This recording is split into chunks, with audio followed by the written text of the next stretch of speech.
મિત્રો આજની જે રેસીપી છે જેને પિઝા, મંચુરિયન, પાસ્તા કે પછી મોમોઝ પસંદ હશે એને બહુ જ પસંદ આવવાની છે. એટલી ટેસ્ટી રેસીપી છે અને એના કરતાં હેલ્ધી અને ફટાફટ બનતી રેસીપી છે. તો સૌથી પહેલાં આ રેસીપી બનાવવા માટે મેં કોબીજનો જે નીચેનો ભાગ હોય છે એને આ રીતે કટ કરી લીધો.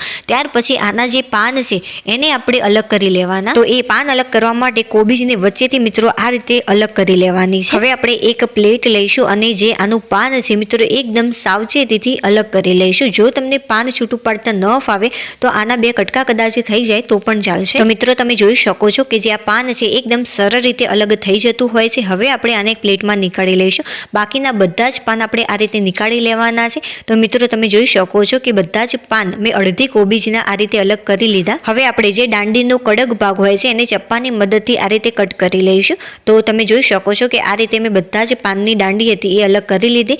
હવે આપણે એક કડાઈની અંદર સારા એવા પ્રમાણમાં પાણી લઈશું. તો 6 થી 7 ગ્લાસ જેટલું મેં અહીંયા પાણી લીધું. હવે પાણીની અંદર એક મોટી ચમચી જેટલું મીઠું એડ કરીશું. શરૂઆતમાં મિત્રો જે ગેસની ફ્લેમ છે એ તમારે ફાસ્ટ રાખવાની અને ત્યાર પછી સ્લો કરી દેવાની. ક્યારે સ્લો કરવાની એ હું તમને વિડીયોમાં કહીશ. હવે આપણે બધા જ પાન આ રીતે એડ કરી દઈશું. અત્યારે મિત્રો જે પાન છે એ થોડાક પાણીમાં અને થોડાક બહાર રહે છે, બટ જ્યારે આ કૂક થશે ત્યારે પાણીની અંદર બેસી જશે અને સરસ મજાને એકદમ સોફ્ટ થઈ જશે. તો મિત્રો તમે જોઈ શકો છો કે જે પાન છે એ સરસ મજાના સોફ્ટ થઈ ગયા છે. આને કૂક થતા 3 મિનિટ જેટલો સમય મને લાગ્યો છે. ત્યાર પછી આને પાણીમાંથી આપણે બહાર નીકાળવાના છે અને ખાસ મિત્રો કે ઓવર કૂક ન થયેલા હોવા જોઈએ. આટલા પરફેક્ટ છે. તમે આને ટચ કરશો ત્યારે તમને ખબર પડી જશે ચીપિયાની મદદથી કે આ જે પાન છે એ સરસ મજાનું સોફ્ટ થઈ ગયું છે. હવે ચીપિયાની મદદથી આપણે જે આ પાન છે એને કાણાવાળા વાસણમાં નીકાળી લઈશું અને ઉપરથી ઠંડુ પાણી એડ કરીશું. આના ઉપર ઠંડુ પાણી એડ કરવાથી મિત્રો જે એનું ટેમ્પરેચર છે થોડુંક લો થઈ જશે અને જે પાન છે એ વધુ પડતું સોફ્ટ નહીં થઈ જાય. હવે એ જ કડાઈની અંદર આપણે શું કરવાનું, થોડીક વાર માટે ગેસ ચાલુ રાખવાનો જેથી કડાઈમાં થોડું ઘણું પણ પાણી હોય એ સારી રીતે બળી જાય. ત્યાર પછી આપણે 2 થી 3 ચમચી જેટલું તેલ લઈશું. તેલ થોડું ગરમ થાય ત્યાર પછી આપણે અડધી ચમચી જેટલું ઝીણું કટ કરેલું લસણ, અડધું આપણે ઝીણું કટ કરેલું લીલું મરચું, અડધી ચમચી જેટલું ઝીણું કટ કરેલું આદું એડ કરવાનું. આદુ, મરચાં અને લસણથી આનો જે ટેસ્ટ છે ખરેખર લાજવાબ લાગે છે. તેલ ગરમ ન થયું હોય તો પણ આપણે સાથે જ એડ કરી શકીએ છીએ તેલની સાથે. ત્યાર પછી મિત્રો જે ગેસની ફ્લેમ છે એ મીડિયમ કરી દેવી. મીડિયમ ફ્લેમ ઉપર આ સારી રીતે કૂક થઈ જાય ત્યાં સુધી આપણે આને કૂક કરવાનું. હવે 2 થી 3 ચમચી જેટલા વટાણા એડ કરી ફરીથી આને મિક્સ કરી લઈશું. હવે જે ગેસની ફ્લેમ છે એકદમ ધીમી કરી દેવી કે જેથી લસણ, મરચાં અને આદુ ઓવર કૂક ન થઈ જાય. હવે ઊભી કટ કરેલી આપણે ડુંગળી એડ કરીશું 2 થી 3 ચમચી જેટલી.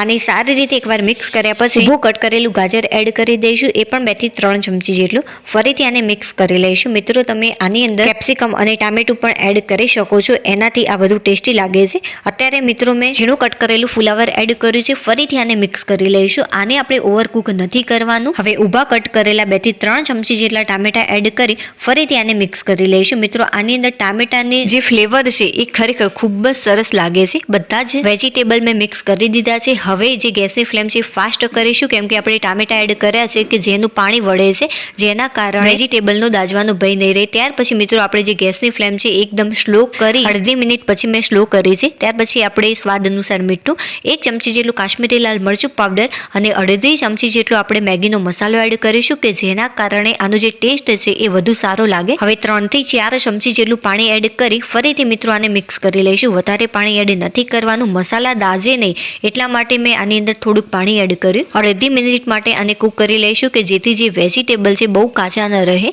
ત્યાર પછી આની અંદર આપણે ટોમેટો કેચઅપ ઉમેરવાનું. 2 ચમચી જેટલો અહીંયા મેં ટોમેટો કેચઅપ ઉમેર્યો છે. ત્યાર પછી આપણે સારી રીતે આને મિક્સ કરી લઈશું. તો મિત્રો સરસ મજાનું એકદમ ચટપટું અને લાજવાબ મિક્સર તૈયાર છે. હવે ગેસની ફ્લેમ આપણે ઓફ કરી દઈશું. ત્યાર પછી મિત્રો જે આપણે કોબીજના પાનને બાફ્યા હતા એ લઈશું, આ રીતે મૂકવાનું છે એક પ્લેટની અંદર અને જે મિક્સર આપણે તૈયાર કર્યું છે એ ઉમેરીશું 1 ચમચી જેટલું. બહુ વધારે એડ નથી કરવાનું, આટલું ઇનફ છે. તો મિત્રો વિડીયોની અંદર તમે જોઈ શકો છો કે આને તમારે કઈ રીતે વાળવાનું છે. સૌથી પહેલા બે જે સાઈડો છે એને આ રીતે ફોલ્ડ કરી દેવી અને ત્યાર પછી ગોળ શેપમાં આને વાળી લેવાનું છે. બસ આ જ રીતે. ચાલો હવે આપણે આને સાઈડમાં મૂકી દઈશું. હવે આ જ રીતે બાકીના રોલ પણ તૈયાર કરી લેવાના. તો મિત્રો તમે જોઈ શકો છો કે બધા જ રોલ મેં આ રીતે તૈયાર કરી લીધા.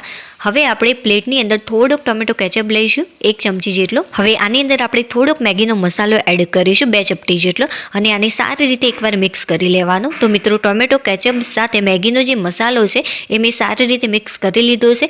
ચાલો હવે આપણે આનો ટેસ્ટ કરીએ કે જે રેસીપી છે એ ખરેખર કેવી બની છે. જે સોસ આપણે બનાવ્યો હતો એની અંદર હું ટેસ્ટ કરી બતાવું કે જે રેસીપી છે કેવી બની છે. અરે વાહ ફ્રેન્ડ્સ, ખરેખર સુપર્બ લાગે છે. મંચુરિયમને પણ ટક્કર મારે એવી બની છે. ચાલો હવે આપણે એક સરસ મજાની કિચન ટિપ્સ જોઈ લઈએ.